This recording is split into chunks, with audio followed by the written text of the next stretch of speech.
Vladimir Putin y Donald Trump hablaron por teléfono hoy sobre un posible alto al fuego en Ucrania. Trump lo describió como una llamada muy buena, aunque no perfecta sin embargo, y hay muchas consideraciones estratégicas interesantes para cubrir hoy. En cuanto a los resultados sustantivos de la llamada, y lo que verán en un momento es la descripción del sitio web del Kremlin, traducida a través de Google, así que tengan en cuenta que puede perderse algo de matiz.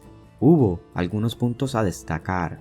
Primero, Trump propuso y Putin aceptó un alto al fuego de 30 días sobre objetivos energéticos e infraestructura. En la práctica, si se cumple, esto significa un alivio para la red eléctrica de Ucrania y las refinerías de petróleo de Rusia. Pero noten que ese es el alcance del alto al fuego por ahora. Como discutiremos en mayor profundidad más adelante, también habrá un intercambio de prisioneros mañana, aunque 175 personas por cada lado es un número relativamente pequeño. Luego, hubo una discusión más amplia sobre áreas de cooperación entre Rusia y Estados Unidos, aunque estos son solo términos generales en la declaración del Kremlin sin mucho contenido concreto. Pasando brevemente a la declaración de la Casa Blanca, se discutieron temas relacionados con Israel, Irán y armas de destrucción masiva nuevamente, sin muchos avances sustanciales. De todos modos, la verdadera conversación y la razón por la que siguen sin haber un alto al fuego verdadero se debe a las restricciones propuestas por el Kremlin sobre el ejército ucraniano durante el alto al fuego. Específicamente, el Kremlin exige el fin del reclutamiento ucraniano, el cese del rearme y, quizás lo más problemático, la suspensión de la ayuda militar extranjera y la asistencia de inteligencia a Kiev. A la luz de esto, hoy cubrimos 4 cosas. Primero, quiero situar esto en el contexto más amplio de la guerra recientemente y los altos al fuego a lo largo de la historia. Segundo, examinaremos los efectos posteriores de las restricciones al armamento, que son bastante complicadas y hasta cierto punto pueden beneficiarse a una parte bajo una restricción. Tercero, tendremos una breve sesión sobre la capacidad de hacer cumplir los límites al rearme. Y finalmente, exploraremos si Rusia está en la posición de hacer tales demandas, dado el contexto más amplio del plan de alto al fuego de los Estados Unidos. Pero primero el contexto más amplio de la limitación del rearme. Muchos reaccionaron con sorpresa ante la exigencia de Rusia de que Ucrania haga algo así. Para mí, esto fue desconcertante por 2 razones. Primero, ¿realmente debería sorprendernos que Rusia pida algo que la beneficie? La narrativa predominante en el Kremlin sobre la guerra durante más de un año ha sido que Rusia está segura de lo que sucederá en el campo de batalla. Y aunque podríamos debatir sobre cómo interpretar los recientes avances de Rusia en el campo de batalla, hacer tales demandas en la mesa de negociaciones es simplemente parte de la estrategia del Kremlin, tal vez en preparación para enfrentamientos. Deberíamos de simplemente reconocer una jugada de poder rusa cuando la vemos y seguir adelante con nuestras vidas. Obviamente, Rusia se beneficia si Ucrania tiene menos armas para defenderse. ¿Por qué no quería el Kremlin ponerse en una mejor posición? Al mismo tiempo, la Casa Blanca es muy consciente de las implicaciones que Ucrania intente mantener la paz desde una posición de debilidad. La segunda parte de esto es que las limitaciones de armas están omnipresentes en los acuerdos de alto al fuego, tanto que sería sorprendente si no hubiera ninguna en este caso.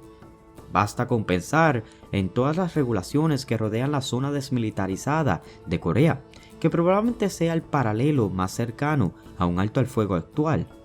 De hecho, es el paralelo 38. De todos modos, la razón de esto es que para que una parte acepte un alto al fuego, el equilibrio de poder a lo largo plazo no puede desviarse demasiado del equilibrio de poder en el momento de la firma. La disposición sobre rearmes son lo que intenta regular esto. Por lo tanto, la conversación que Occidente debería tener no es si habrá restricciones de arma, sino hasta qué punto habrá restricciones de armas. Porque hay una gran diferencia entre que Ucrania no pueda producir ni recibir una sola bala y que Europa vacíe todos sus almacenes para enviar unas armas. Y eso sin mencionar las restricciones que Rusia podría aceptar. Resulta que no siempre puedes estar en una jugada de poder. A veces, el otro equipo te obliga a jugar en igualdad de condiciones.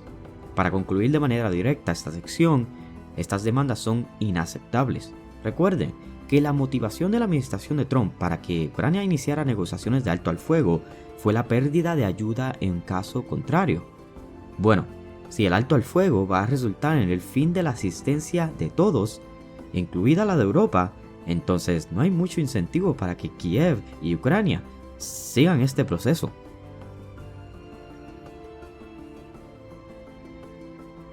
Los beneficios complicados de las limitaciones de armas, sin embargo, si queremos ver esto como la posición inicial del Kremlin sobre las regulaciones de alto al fuego, necesitamos comprender mejor las consecuencias indirectas de las restricciones de arma.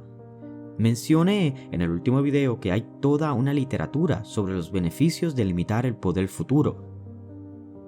Aquí quiero transmitir la teoría detrás de los cambios de poder y la guerra preventiva a un nivel general, con cierta interpretación de cómo podría implicarse en la situación actual. Como contexto, recuerden que quizás la principal razón por la que Rusia quiere retrasar un alto al fuego es porque el impulso que tiene en el frente oriental, especialmente en Kursk, si la guerra se detiene, Ucrania puede comenzar a cavar trincheras y por lo tanto, lo que una guerra continua produciría ahora para Rusia supera lo que Rusia esperaría si reiniciara la guerra más tarde.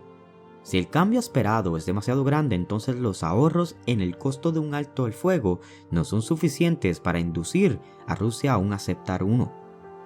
Esto es un tema muy común en el análisis de guerra, pero lo que no se discute lo suficiente es cómo esto es malo para Ucrania, al menos en lo que respecta a una guerra bilateral. No se preocupen, prometo que traeremos a Europa y Estados Unidos de vuelta a la discusión antes de que termine este video. Pero por ahora recuerden que la guerra continúa en circunstancias en las que Ucrania carece de las fortificaciones adecuadas para detener a Rusia. Por lo tanto, es ventajoso para Kiev que la guerra se detenga, siempre y cuando puedan aprovechar ese tiempo. Vamos a diagramar el problema desde la perspectiva de Ucrania, sujeta a la capacidad del Kremlin para interferir. En el eje horizontal tenemos al poder militar de Ucrania, en el futuro con relación a Rusia, si hubiera un alto al fuego. En el extremo izquierdo, la fuerza de Ucrania sigue siendo idéntica al status quo. En el extremo derecho, Ucrania se vuelve omnipotente de alguna manera. En el eje vertical tenemos el bienestar de Ucrania, cuanto más alto, mejor para Kiev. A medida que Ucrania espera crecer en poder, al principio puede no haber aumento en su bienestar.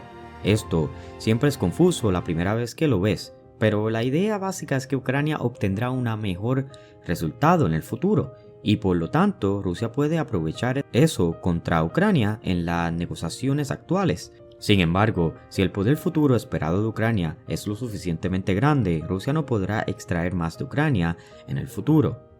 E intuitivamente el bienestar de Ucrania comenzará a aumentar. Pero eso no dura para siempre. En algún momento disminuye y se mantiene el nivel base, como si Ucrania no fuera a volverse más poderosa con el tiempo. Y de hecho, eso es más o menos lo que está sucediendo. Lo que determina la ubicación de este punto de ruptura es donde Rusia calcula que el resultado posterior al alto al fuego le daría a Ucrania demasiada ventaja y por lo tanto Rusia lo detiene para evitar que llegue a ese punto, continuando la guerra ahora mismo. En consecuencia, el juego, por así decirlo, para Ucrania es estructurar un alto al fuego de manera que se acerque lo más posible a este punto sin superarlo, lo que haría que su bienestar cayera de golpe. En otras palabras, algún tipo de restricción puede ser útil para Ucrania porque son necesarias para que comience un alto al fuego, y el alto al fuego ayudará a Ucrania a fortificar las líneas defensivas existentes. Con eso dicho, un par de puntos claves sobre esta figura. Primero, no tomaría ningún tipo de esas palabras de la lectura previa del Kremlin como indicativo de que alguna demanda en particular sea necesaria para obtener la paz.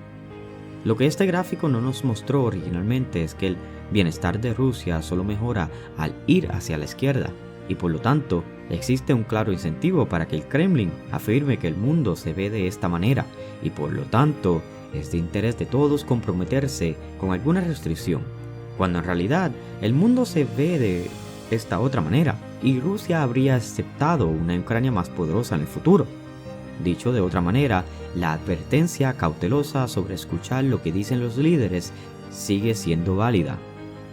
En segundo lugar, Rusia también se estará rearmando durante este tiempo y recuerden, este eje refleja el balance relativo de poder entre los dos y también sugiere erróneamente que Ucrania no podría volverse más débil con el tiempo. Sin embargo, si no hay restricciones aplicables sobre el armamento ruso, entonces Ucrania podría tomar medidas drásticas mientras aún se pone en marcha un alto al fuego.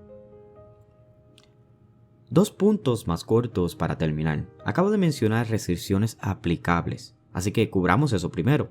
En teoría, la forma en que se aplican las restricciones de armas es mediante la amenaza de volver a la guerra si una de las partes rompe el acuerdo.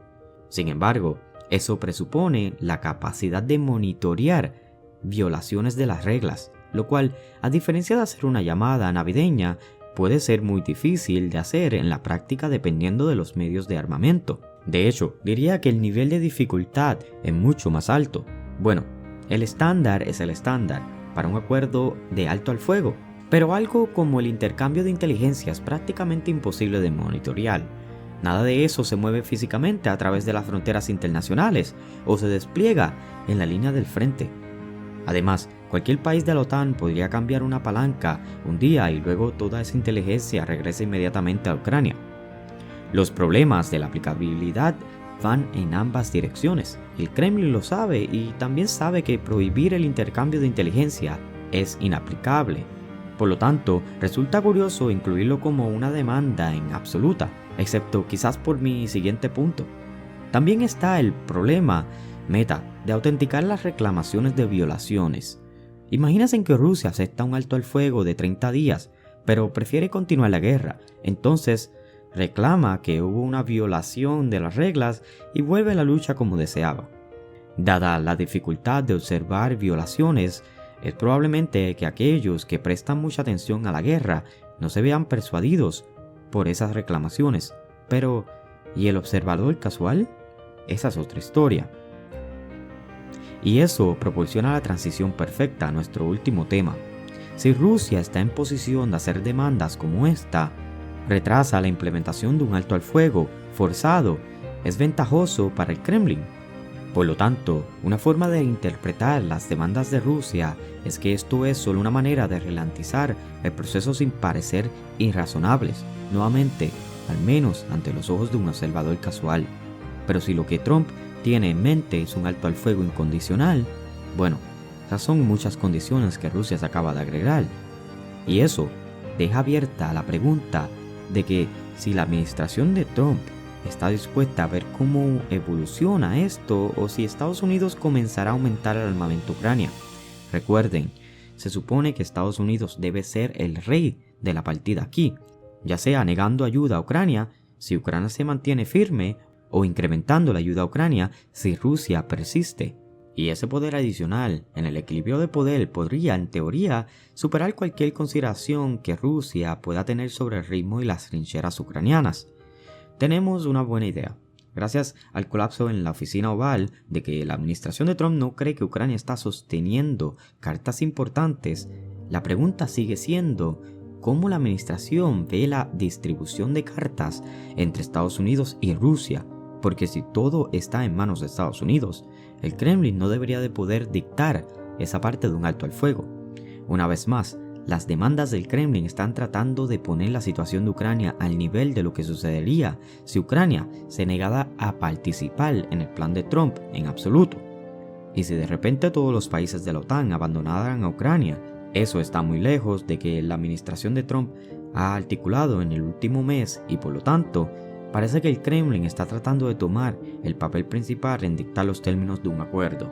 ¿Funcionará eso? Bueno, parece que la pelota está de nuevo en la cancha de Washington. Tendremos que esperar y ver cuál será el próximo movimiento de Trump.